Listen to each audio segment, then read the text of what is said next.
오늘은 아시안 커터 10명의 선수들을 한번 알아보도록 하겠습니다. 키우미오 로즈의 카나쿠보 유토 선수는 26세고요. 일본 출신입니다. 185cm 투수고요. 25시즌 NPB 2군에서 주로 뛰었고요. 31.2이닝 동안 ERA 3.13. 이 선수는 이제 데뷔를 해가지고 NPB 1군에서도 조금 많이 뛰었었어요. 그래서 스타일을 살펴보면 포심이 58%. 그러니까 본인도 인터뷰에서 자신의 강점은 직구다라고 이야기를 했습니다. 평균 패스트볼 구속도 146.9km인데 물론 이제 이 구속 자체만 놓고 봤을 때는 포심을 본인의 주무기로 삼을 정도로 공이 빠르진 않은데 라는 생각이 드실 수도 있습니다. 근데 막 150 넘게 평균 구속 때리고 이런 선수들이 KBO 리그에는 잘 오지는 않습니다. 그래서 제구력도 나쁘지 않고요. 포심 위주로 다른 구종도 이렇게 결정구로 섰고 그러는데 자신감이 충만한 선수다라고 볼 수 있겠고, 근데 이 선수가 찾아보니까 사생활 이슈가 있어요. 이제 방출된 이유가 요런 문제 때문인데 유부남인데 불륜 이슈가 조금 있었습니다. 근데 이제 불륜을 저질렀고 그 상대방이 뭐 임신을 하고 뭐 그 이후에 뭐 낙태 종용 등 뭐 여러 가지 시끄러운 뉴스가 일단 있었습니다. 뭐 그런 부분. 그래서 뭐 정확히 알고 싶지도 않고 알 수도 없지만 그런 이슈가 있었지만 어쨌건 이번에 KBO 리그에 오게 되었다는 부분이고요. 두산 베어스입니다. 타무라 이치로 선수를 영입을 했고요. 이 선수는 나이가 많습니다. 보통 이제 아시안 쿼터로 KBO 리그에 오는 선수들은 나이가 조금 있습니다. 173cm 단신이죠. 그러니까 물론 저보다는 키가 커요. 저보다 키가 크긴 한데 야구 선수로서 투수로서는 이게 큰 신장이 아닌 건 맞죠. 그런데도 불구하고 NPB에서 굉장히 잔뼈가 굵은 선수고요. 25시즌 NPB 1군 성적이에요. 대부분의 선수들이 오늘 NPB 2군 성적이 많을 텐데 2군에서 많이 튀니까 이 선수는 1군에서 이번 시즌에 27.2이닝 동안 ERA가 3.58 나쁘지 않았습니다. 특히 이 선수는 23, 24시즌 NPB 1군에서 불펜으로 짧은 이닝 소화하긴 했지만 ERA도 굉장히 좋았고요. 2군에서는 ERA가 제로입니다. 줄곧 2군과 1군을 자주 왔다 갔다 했었는데 2군에서는 진짜 좋은 모습을 좀 보여줬었던 선수다. 포심이 45% 그리고 포크볼을 31% 던지는데 포심도 구위가 그렇게 떨어지지 않는데 포크볼의 헛스윙 빈도가 상당히 높은 선수라고 보시면 될 것 같습니다. 두산은 이 선수를 선발로 쓰기는 불가능이라고 보시면 됩니다. 그러니까 이닝 자체를 많이 소화하는 선수가 아니기 때문에 주로 불펜으로 뛰었던 선수이기 때문에 불펜으로 쓸 확률이 굉장히 높고요. 삼진 퍼센테이지가 그렇게 높지는 않다는 부분이 약점으로 꼽힐 수는 있는데 상당히 경험 많은 선수다라는 부분에서 두산 베어스가 이 선수를 잘 활용할 수 있지 않을까라는 기대가 듭니다. 그리고 기아 타이거즈입니다. 제리드 데일이라는 선수고요. 25세 호주 출신이죠. 내야 유틸리티. 이번 아시안 쿼터 선수 중에 유일한 야수입니다. 전부 다 투수 뽑았거든요. 기아만 특이하게 내야수를 뽑았어요. 내야 전 포지션을 소화할 수 있는 선수고 신장도 큽니다. 188cm. 우타고요.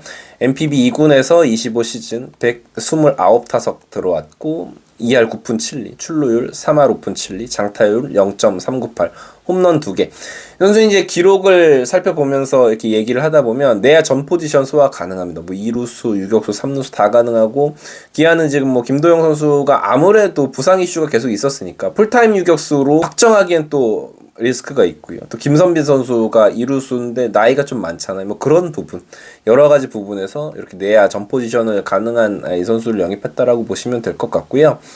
수비력이 더 중요한 선수라고 볼 수 있겠어요. 장타력이 이 선수가 시즌별 장타율이 0.4를 넘어간 적이 없어요. 전부 다 0.3대였기 때문에 장타력을 기대할 수는 없는 선수지만 컨택 능력이 나날이 좀 발전하고 있다는 평가가 있고 이범호 감독도 이 선수 수비하는 모습을 보면서 수비 기본기 좋은 선수다 뭐 이런 이야기 했다고 합니다. 그래서 장타력보다는 수비 기대할 수 있는 선수라고 생각하시면 될 것 같습니다. 그리고 롯데는 쿄야마 마사야라는 투수를 영입을 했고요. 27세 투수 183cm 우투수입니다.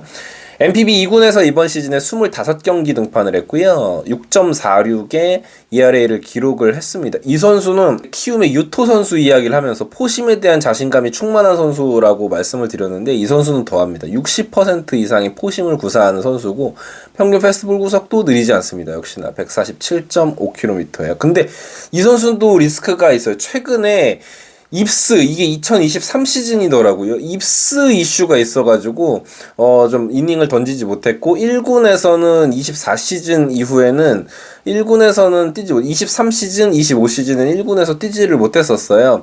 근데 이제 25 시즌도 2군에서 많은 경기를 등판을 한 건 아니었죠. 근데 ERA가 그렇게 좋지는 못했었고 그럼에도 불구하고 롯데의 박준혁 단장은 선발 합류를 기대한다라는 인터뷰를 했습니다. 그러니까 오히려 이 선수가 불안한 멘탈적인 이슈나 제구 이슈가 있는데도 불구하고 선발로 전환을 해서 구종장착이라든지 오히려 선발로 루틴 지켜서 하면은 좋을 수 있다라는 내부적인 평가를 한 것 같습니다. 그래서 롯데자이언츠는 아무래도 이 선수를 선발로도 초반에는 기대할 수 있지 않을까라는 생각을 해봐요. KT 위즈 스기모토 코우키라는 선수입니다. 25세 투수고요. 우투수입니다. 25시즌 이 선수는 독립리그에서 뛰었던 선수고 62이닝을 소화를 했습니다. ERA는 3.05. 오히려 아시안 쿼터를 영입할 때 이렇게 독립리그 쪽으로 눈을 돌리는 구단들도 있었어요. 왜냐면 아무래도 NPB 쪽에서는 많은 기회를 소화받는 선발 자원을 데리고 오기는 힘들죠. 선발 자원이면은 NPB에 남기죠. KBO에 올 확률이 낮은데 이 선수는 실제로 보면은 많은 이닝을 소화한 선수예요. 물론 이제 KT에서 이 선수를 선발로 쓰기는 쉽진 않을 겁니다. 왜냐면 KT는 리그 전체를 놓고 봐도 선발 자원이 워낙 짱짱한 팀이기 때문에 그래서 롱맨으로도 가능하고 불펜이 KT 위즈가 몇 명 없는데 막 돌려서 막았었잖아요. 이 선수 충분히 불펜으로도 가능한 선수. 140km 후반대 포심과 포크볼이 굉장히 좋다는 평가가 있습니다. 제구도 안정적이고 NPB에서 막 뛰었고 이런 선수는 아니지만 다양한 역할이 가능하다는 부분에서 매력적이다. 사실은 뭐 일본 독립리그도 굉장히 수준이 높은 리그이기도 하고요. 자, 그리고 NC입니다. 토다 나츠키라는 선수입니다. 역시나 일본 투수고 우투수예요. NPB 2군에서 25시즌 뛰었고요. 굉장히 많은 이닝을 소화를 했습니다. 81.2이닝 동안 ERA 2.42. 뭐 기록 자체가 굉장히 훌륭하죠. 선발 자원으로 생각을 하고 영입을 한 선수인데 이 선수도 부산의 이치로 선수와 비슷하게 신장이 작은 선수입니다. 역시나 저보다는 신장이 큽니다. 그러니까 신장 이야기를 왜 하게 되냐면은 보통 이제 투수라는 포지션 자체가 피지컬을 굉장히 중요시 여기기 때문인데 그럼에도 불구하고 굉장히 안정적인 피칭을 했다라는 점이 있습니다. 포심, 커터, 슬라이더, 포크볼 4가지 구종을 다 구사를 하는데 이 선수 던지는 영상 보시면 진짜로 땅에 깔려서 내려가는 느낌이 조금 나거든요. 포심 평균 구속이 144.1km 그러니까 구속 자체가 메리트가 있진 않죠. 우투수인데 선발 자원이고 이런데 공이 빠르진 않지만 안정적인 피칭을 한다는 점에서 NC 다이노스는 매력을 느낀 것 같고 지금 NC 다이노스는 이 선수를 선발 자원으로 쓰겠다는 심산입니다.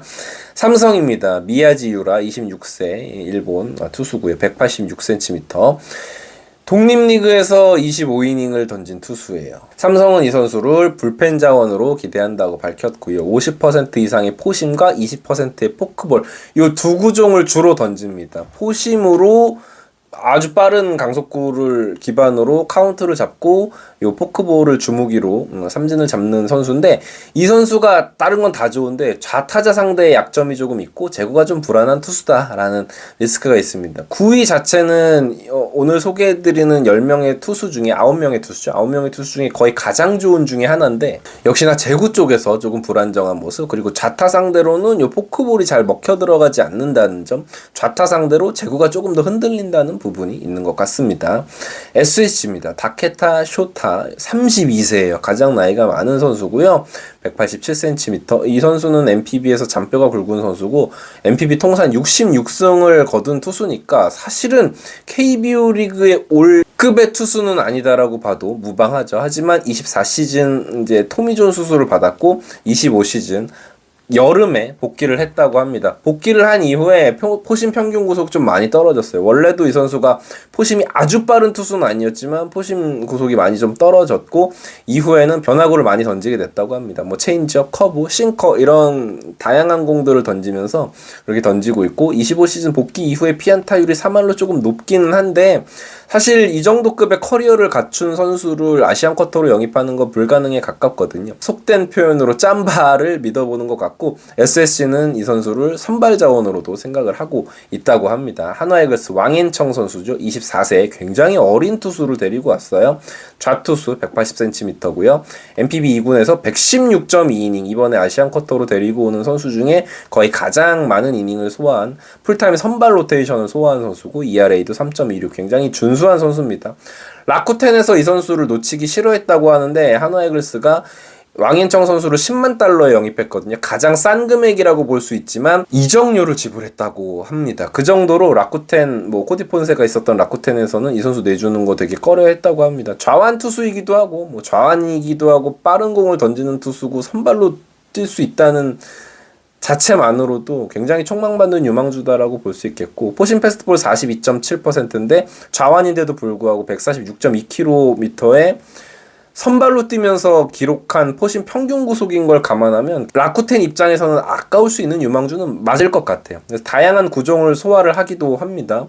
시즌마다 조금 제구력이 좋을 때가 있고 안 좋을 때가 있습니다. 그래서 21시즌, 24시즌 이럴 때는 또 9이닝당 볼넷 개수가 좀 늘어나기도 했었는데 이 선수는 사실 100이닝 이상 소화를 한 게 25시즌이 처음이기 때문에 성장형 투수라고 볼 수 있겠고 하나 입장에서도 물론 5선발 경쟁도 할 수 있지만 좌완 불펜 자원, 롱맨 역할로도 써먹을 수 있는 선수가 아닐까라는 생각을 해봅니다. 그리고 LG 트윈스입니다. 라클란 웰스예요. 호주 투수고요. 좌투 좌타 185cm. 이 선수는 25시즌 기록이 KBO 기록입니다. KBO에서 20이닝 던졌고요. ERA는 3.15였어요. 리그를 경험한 투수다라는 게 사실 LG라는 전력이 탄탄한 팀에 있어서 이 라클란 웰스라는 KBO 리그를 짧지만 경험을 했던 투수를 데리고 그리고 그 경험하는 기간 동안 상당히 준수한 활약을 펼쳤다라는 부분에서 라클란 웰스의 LG 계약은 타팀 입장에서는 참 부러울 수 있는 선수가 사실은 키움 히어로즈에서 지난 시즌에 외국인 선수로 이제 연장을 할 것을 요구를 했었는데 거부를 했었어요. 왜냐면 키움에서 뛰고 재계약이 안 키움에서 보류권을 묶어버리면 KBO 리그를 돌아올 수 없기 때문에 이제 그런 부분이 마음에 걸렸을 확률이 굉장히 높죠. 이 선수는 상당히 안정적인 게 KBO 리그에서 초구 스트라이크 던질 비율이 무려 67.1%인데 리그 평균을 감안하면 그것보다 웃도는 기록이기 때문에 이 부분에서 상당히 안정적이고 공격적인 피처라고 볼 수 있겠고요. 좌완 선발로도 가능하고 불펜으로도 가능하고 다양한 쓰임새가 있습니다. 사실 LG는 손주영 선수도 있고 송승기도 있기 때문에 이 젊은 선수들이 선발로 뛴다면 웰스는 좌완 롱릴리프 역할 그리고 6번째 선발이 공백이 생겼을 때 충분히 선발로도 뛰어줄 수 있는 선수다라고 할 수 있겠죠. 오늘은 아시안 쿼터 10명의 선수들에 대해서 한번 알아봤습니다. 재밌게 보셨다면 구독, 좋아요 꼭 눌러주시면 감사하겠습니다. 감사합니다. 요즘에 배달 떡볶이가 솔직히 너무 비싸다고요. 한 2만원 막 3만원 막 이렇게 되는데 한 봉지에 5,000원이 안 됩니다. 배송료를 포함해도 네, 퀄리티도 보장이 된다. 이거는 이따가 먹으면서 또 이야기를 해보도록 할게요. 종류도 국물 떡볶이, 짜장 떡볶이, 마라 떡볶이. 요즘에 마라탕이 또 인기인데 가성비가 정말 좋다. 말이 안 되는 게 이게 세 접시가 12,000원이 안 돼요. 오리지널부터 한번 먹어보도록 하겠습니다. 제대로다. 짜장 떡볶이 매니아층이 있잖아요.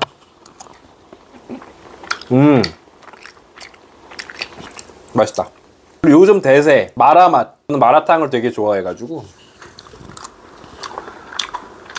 와, 저는 이게 대박인 게 보통의 마라맛을 표방을 하면 흉내만 내거든요. 이 정통적인 마라맛이 딱 스며들어 있어요. 저는 그렇다 치는데 그러면은 어른분들 입맛은 어떨지 60대 저희 장인어른 한번 모셔봤습니다. 아버님 여기 오리지널 떡볶이 한번 먹어보도록 하겠습니다.